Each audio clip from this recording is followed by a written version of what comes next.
Hello student, how are you. उम्मीद करता हूँ आप लोग सब अच्छे से होंगे। आपका अध्ययन गुरु ऑनलाइन क्लासेस में आपका स्वागत है। चलिए देखिएगा, पिछली क्लास में जो हमने टॉपिक लिया था पीएनपी ट्रांजिस्टर की क्रियाविधि को हमने समझा था, और आज की क्लास में हमारा टॉपिक जो रहने वाला है वो एनपीएन ट्रांजिस्टर, जैसा कि आप बोर्ड पर लिखा हुआ देख रहे हैं। तो कोशिश हमारी होगी कि आपको एनपीएन ट्रांजिस्टर की मैकेनिज्म आपको समझ में आ जाए कि किस तरीके से कार्य करता है।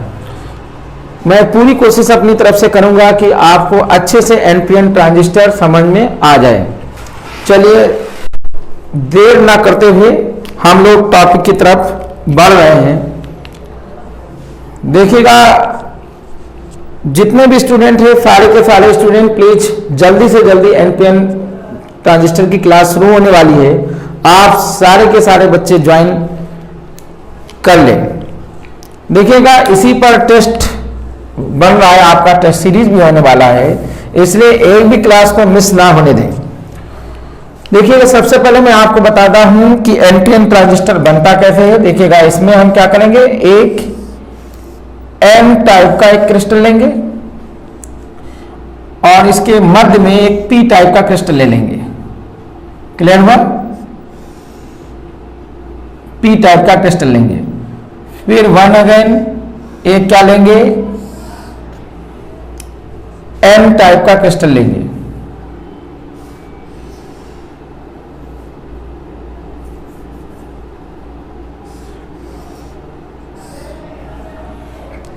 आप इसमें देख रहे होंगे कि ये पहला है एन टाइप क्रिस्टल, ये पी है और ये क्या एन है। ध्यान देने वाली बात है, इसको हम क्या कहते हैं, उत्सर्जक कहते हैं। क्या कहते हैं? उत्सर्जक। बेटा क्या कहते हैं? उत्सर्जक कहते हैं। और इसको क्या कहते हैं बेटा? आधार कहते हैं।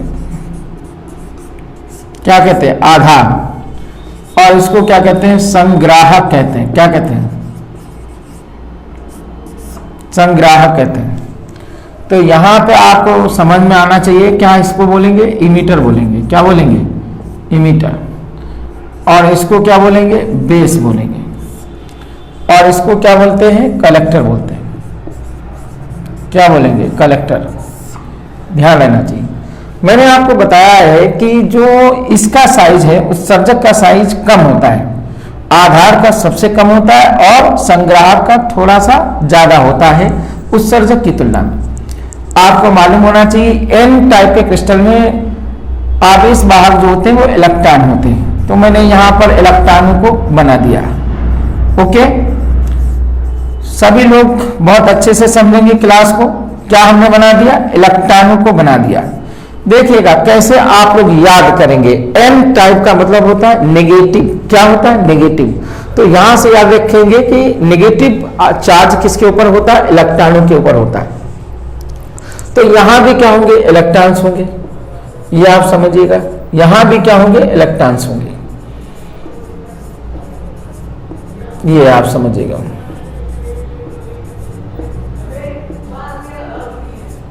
ये इलेक्ट्रॉन्स होंगे।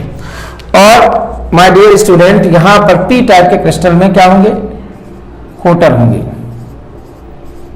क्या होंगे? कोटर होंगे। ये आपको हमने डायग्राम में दर्शा दिया है। चलिए देखिएगा, ये वाला पॉइंट और ये वाला पॉइंट और ये वाला पॉइंट,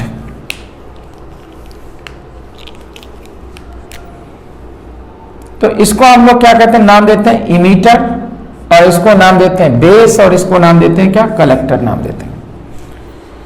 तो यहां आप समझिएगा, ये इमीटर और ये क्या? बेस। इसको मुझे क्या करना है? फॉरवर्ड बाइसिंग करना है। तो एन टाइप के क्रिस्टल को ऋण सिरे से जोड़ेंगे, ध्यान से समझना।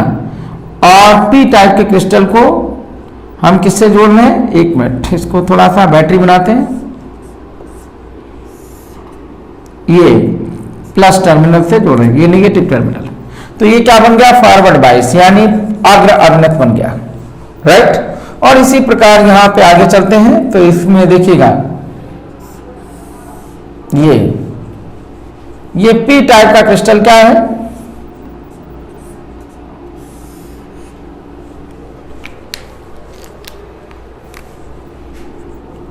बिल्कुल, एक मिनट, सॉरी, यहां पर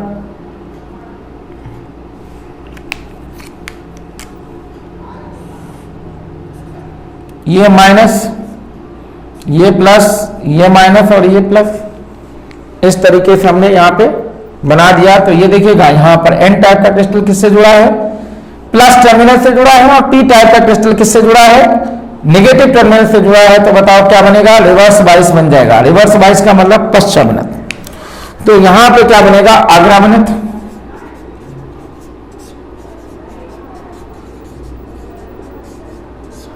और इधर क्या बनेगा? पश्चावनत बनेगा।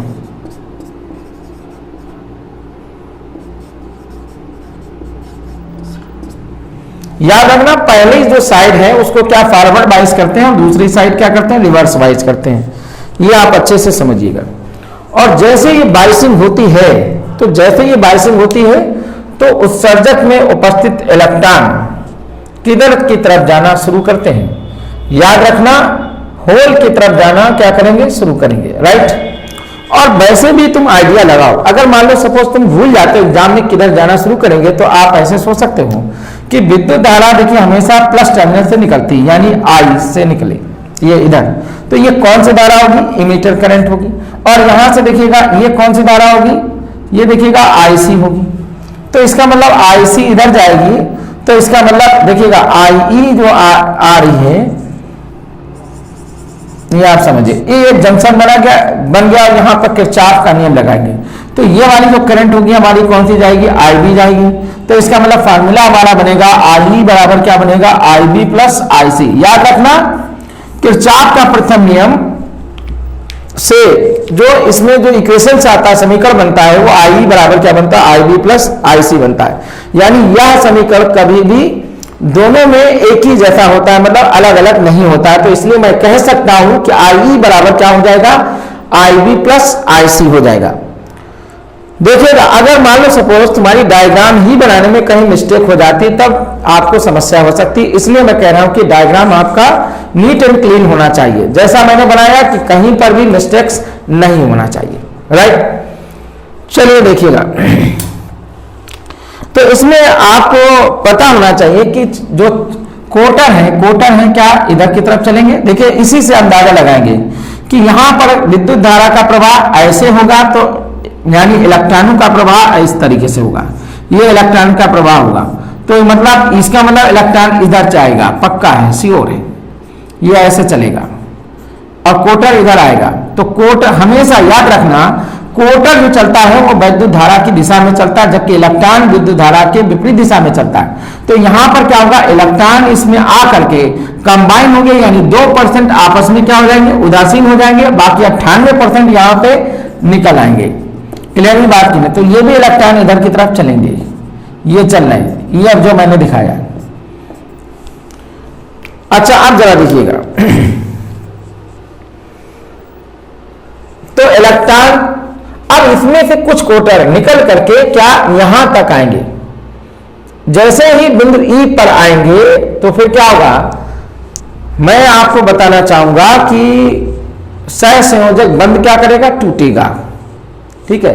और सहसंयोजक बंध जैसे टूटेगा तो इसका मतलब एक नया कोटर क्या होगा? उत्पन्न होगा। आप ये समझिएगा, जैसे देखिएगा यहां पर विद्युत धारा ऊपर की दिशा में जा रही हो, तो इसका मतलब यहां भी इलेक्ट्रॉन क्या हो रहा है? नीचे आ रहा होगा। तो जैसे सहसंयोजक बंध टूटता है, इसका मतलब एक होल क्रिएट होता है। क्या होता है? एक कोटर क्रिएट होता है। याद रखना, यहां पर एक कोटर क्रिएट होगा, ये आप समझिएगा। इलेक्ट्रॉन देखिएगा, इलेक्ट्रॉन यहां से निकल के ऐसे, जैसे यहां पे क्या होगा? कोटर उत्पन्न होता है, वैसे ही इस सिरे से एक इलेक्ट्रॉन निकल करके क्या करता है? इसको उदासीन करता है। इसका मतलब जब इलेक्ट्रॉन वो कोटर जैसे यहां जन्म लिया, तो इसका मतलब एक दूसरे को क्या करेगा? नलीफाई करेगा। चलिए हम कुछ स्टेजेस में बात कर लेते हैं, आपको बिल्कुल स्पष्टता देने की कोशिश करते हैं कि क्या होता है। देखिएगा, आपको पता होना चाहिए कि यहां पर जो एनपी संधि बन रही है, ये एनपी संधि क्या है, अग्र अवनत की भांति कार्य कर रही है, यानी पीएन संधि अग्र अवनत की भांति कार्य करेगी। तो अग्र अवनत के होने के कारण इससे क्या होगा, इलेक्ट्रॉन जो है पी टाइप के कोटर की तरफ जाना शुरू होंगे, इलेक्ट्रॉन आधार की ओर गति करना शुरू कर देते हैं। जबकि कोटर में ऊपर जबकि देखिएगा, ध्यान रखिएगा, जबकि आधार में उपस्थित कोटर उत्सर्जक की ओर गति करते हैं। तो पहला तो पॉइंट ये, चूंकि आधार बहुत पतला है इसलिए 2% इलेक्ट्रॉन और कोटर आपस में कंबाइन हो जाते हैं और 98% आपस निकल जाते हैं। तो माय डियर स्टूडेंट, पहली चीज आपको लिखना होगा, पीएन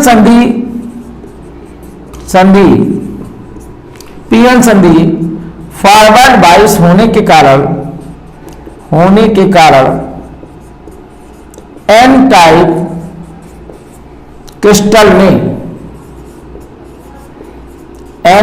क्रिस्टल में उपस्थित इलेक्ट्रॉन किधर की ओर चलेंगे, आधार की ओर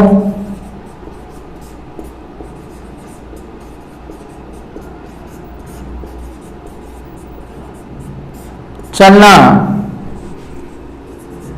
प्रारंभ करते हैं।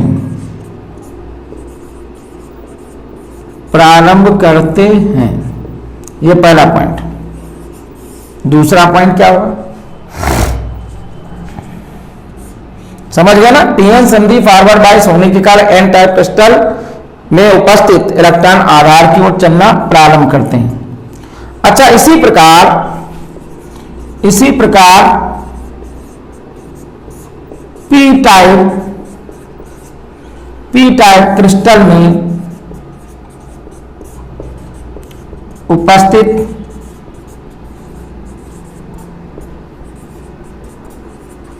कोटर, इसी प्रकार पी टाइप क्रिस्टल में उपस्थित कोटर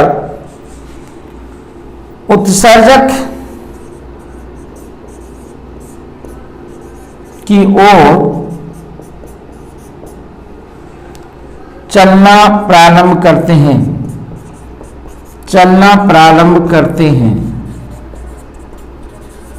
देखो, ये पॉइंट आपको ना समझ में आ रहे हो तो बताओ, ये किस वजह से हो रही घटना, फॉरवर्ड बाइसिंग के कारण हो रही है। क्लियर हुई बात की नहीं। अब जरा देखिए, मैं तीसरा पॉइंट लिखना चाहूंगा। थर्ड पॉइंट क्या कह रहा है, 2% मात्र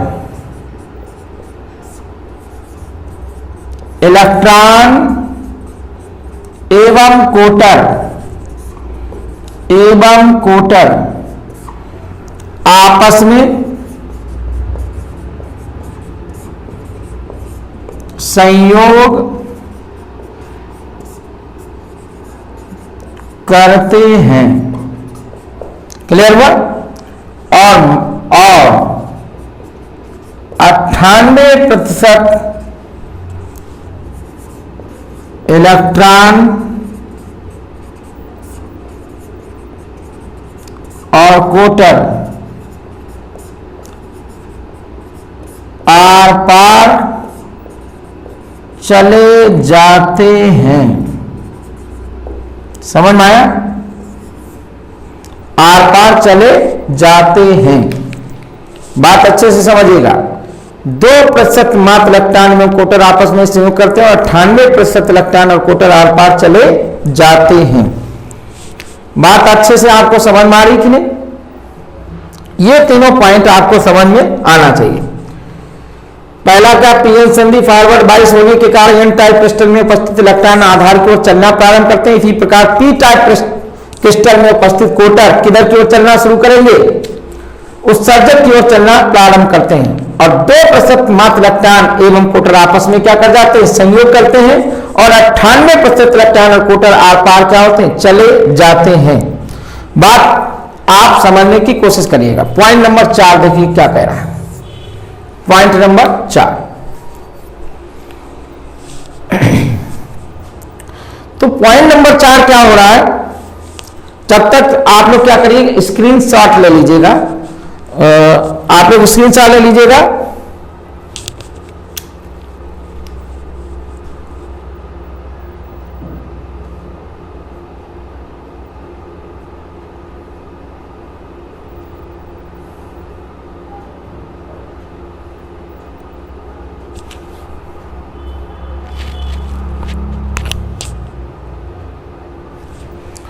और जैसे देखिएगा, आप लोगों ने ले लिया होगा स्क्रीनशॉट, आप जरा देखिएगा,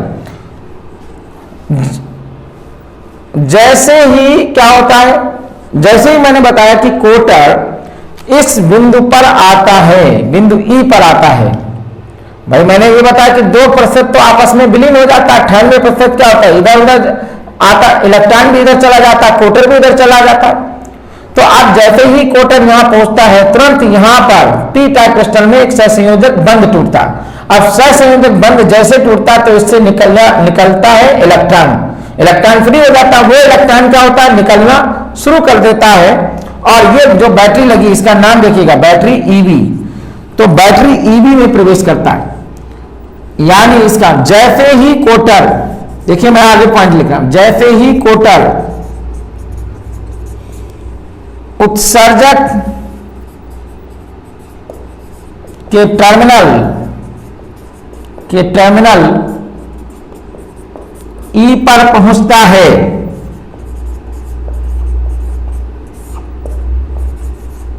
वैसे ही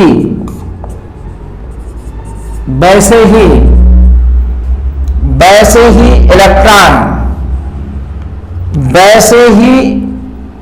वैसे ही कोटर में एक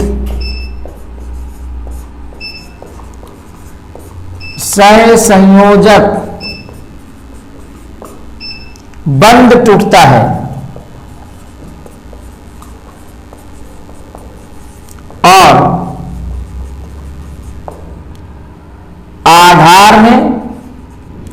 और आधार से इलेक्ट्रॉन बैटरी के धन सिरे ईवी में प्रवेश कर जाता है।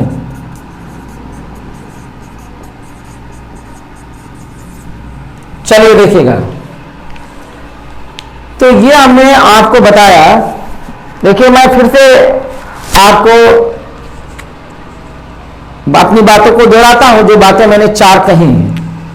क्रिया विधि हम लोग समझ रहे हैं कि एनपीएन ट्रांजिस्टर किस प्रकार कार्य करता है। बड़ा इंपॉर्टेंट क्वेश्चन है, कई बार बोर्ड एग्जाम्स में पूछा गया। मैंने अभी बताया कि या तो पीएनपी आएगा या फिर एनपीएन आएगा। एक साल पीएनपी आ जाता है तो अगले साल क्या होता है, एनपीएन आ जाता है।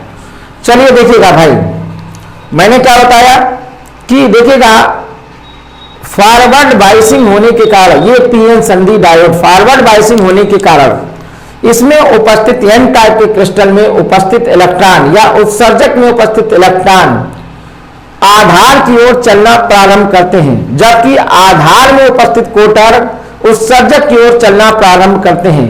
और इसलिए मात्र 2% इलेक्ट्रॉन और कोटर आपस में संयोग करके क्या हो जाते, एक दूसरे को उदासीन कर देते हैं। और 98% और कितना 98% इलेक्ट्रॉन और कोटर इधर उधर चले जाते हैं। मैंने ये बात कही, देखिए इसीलिए मैंने पहला पॉइंट लिखा, आप लोग ध्यान दीजिएगा। पहला पॉइंट क्या मैंने लिखा कि पीएन संधि फॉरवर्ड बाइस होने के कारण एन टाइप क्रिस्टल में उपस्थित इलेक्ट्रॉन आधार की ओर चलना प्रारंभ करते हैं, और इसी प्रकार पी टाइप क्रिस्टल में उपस्थित कोटर यानी आधार में उपस्थित कोटर उत्सर्जक की ओर चलना प्रारंभ करते हैं। यह अलग है, देखिए चलना प्रारंभ करते हैं। बात को समझिएगा। पॉइंट नंबर 3 देखिएगा, मैंने क्या बताया था कि मात्र 2% इलेक्ट्रॉन और कोटर आधार में आपस में क्या हो जाते हैं, एक दूसरे को विलीन कर देते हैं इलेक्ट्रॉन और कोटर, और 98% इलेक्ट्रॉन और कोटर आर पार चले जाते हैं।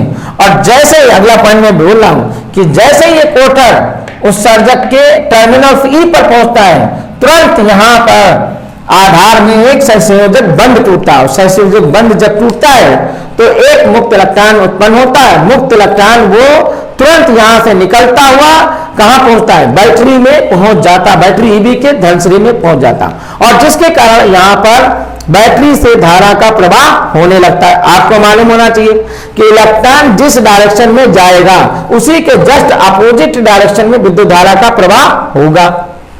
क्या ये बात आपको समझ में आ गई? तो बताओ क्या हमने डायरेक्शन सही बनाया था इसको देख करके? तो आईबी डायरेक्शन ऊपर की ओर होगा।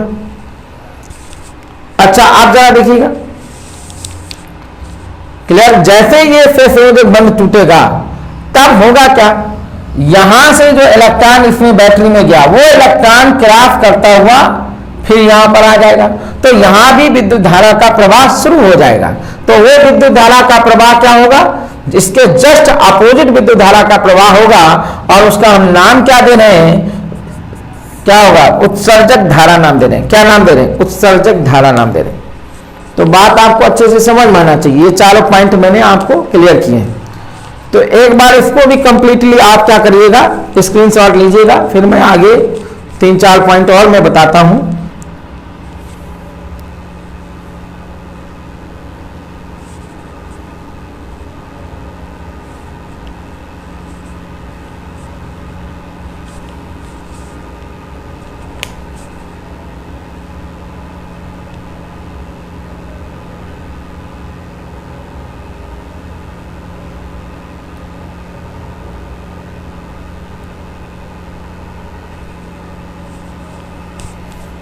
चलिए देखिएगा, उम्मीद करता हूं आप लोगों ने ले लिया होगा।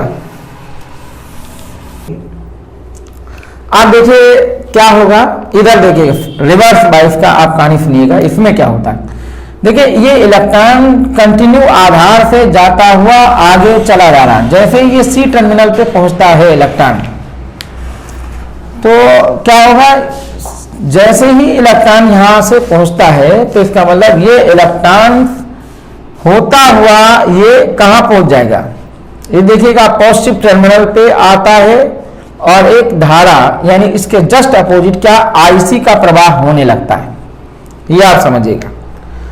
और इस प्रकार ये इलेक्ट्रॉन ऐसे जाता हुआ ये यहां चला जाता। तो आप समझ रहे होंगे कि एक इलेक्ट्रॉन ऐसे आएगा और एक इलेक्ट्रॉन यहां आ रहा है। तो इस तरीके से आप समझ गए होंगे कि यहां इसीलिए कहा जा रहा है कि आई की वैल्यू क्या होती, ज्यादा होती, क्योंकि एक इलेक्ट्रॉन यहां से आ रहा है, एक इलेक्ट्रॉन यहां से आ रहा है, तो आई की वैल्यू ज्यादा होती है, और इसीलिए हम कह रहे हैं आई बी प्लस आई सी होगा इसमें, किरचॉफ के प्रथम नियम के अनुसार। तो यहां देखिएगा बेटा, ये क्या हो जाएगा, आई सी होगा, तो ये धारा का प्रवाह क्या होगा, आई सी होगा। तो ये जा रही है क्या, आई जा रही है, यहां पर आप समझिएगा आई जा रही है, और ये दो पार्ट में बट रही है, आई सी प्लस आई बी में बट रही है। तो उम्मीद करता हूं कि आप लोगों को यह टॉपिक अच्छे से समझ में आया होगा। कहीं पर किसी प्रकार की कोई समस्या है तो आप कमेंट बॉक्स में जरूर लिखें। और मैंने जैसा बताया कि बड़ा इंपॉर्टेंट टॉपिक है, अक्सर पेपर में एक ना एक साल में ये पूछा जाया करता।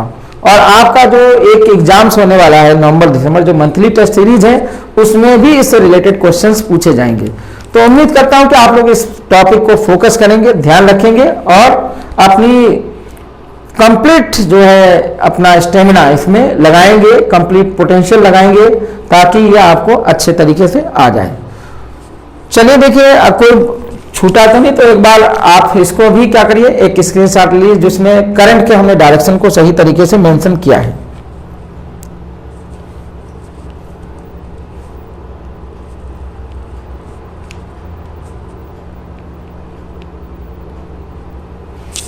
तो बात आप समझ लीजिए, देखिएगा यहां पर एक यहां पर पॉइंट और है कि जैसे ही इलेक्ट्रॉन सी से निकलता वैसे ही इलेक्ट्रॉन ई में प्रवेश कर जाता है।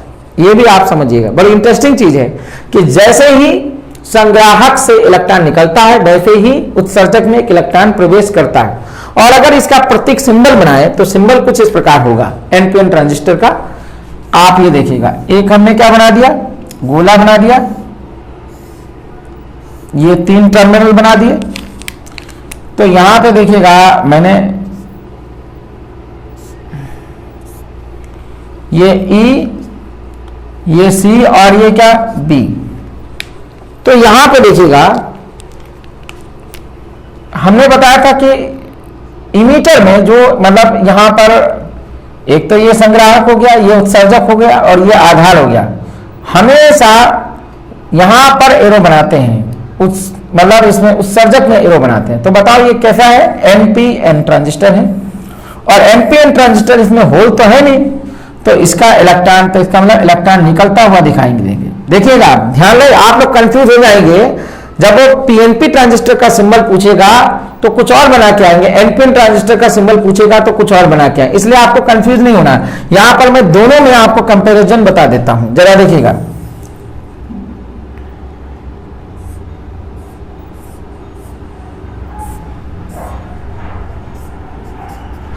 ये बी बेस है, ये इमीटर और ये कलेक्टर। तो इसमें क्या था, अंदर की ओर जा रहा था एरो, तो ये क्या है पीएनपी। आप ऐसे समझिएगा, पी का मतलब होता है होल। क्वार्टर में हमने बताया था कि कोई चीज अंदर जाएगी तो इसलिए एरो अंदर की तरफ, और यहां पर एरो क्या है, बाहर की तरफ। तो आप समझिएगा ये क्या है एनपीएन ट्रांजिस्टर और ये क्या है पीएनपी ट्रांजिस्टर, राइट। कोई कंफ्यूजन तो नहीं। तो आपको अच्छे से समझना है कि कौन सा ट्रांजिस्टर होगा, एनपीएन ट्रांजिस्टर होगा या फिर क्या होगा, पीएनपी ट्रांजिस्टर होगा, राइट। चलिए, उम्मीद करता हूं कि आप लोगों को अच्छे से एनपीएन ट्रांजिस्टर की क्रियाविधि आपको समझ में आ गई होगी। चलिए, तो इसी आशा के साथ मैं क्लास को बाइंड अप करना चाहता हूं कि आप लोग अच्छे से इस क्लास को समझेंगे। और वंस अगेन आपको अध्ययन गुरु परिवार की तरफ से मोस्ट वेलकम, जो आपने क्लास को हमारी ज्वाइन किया।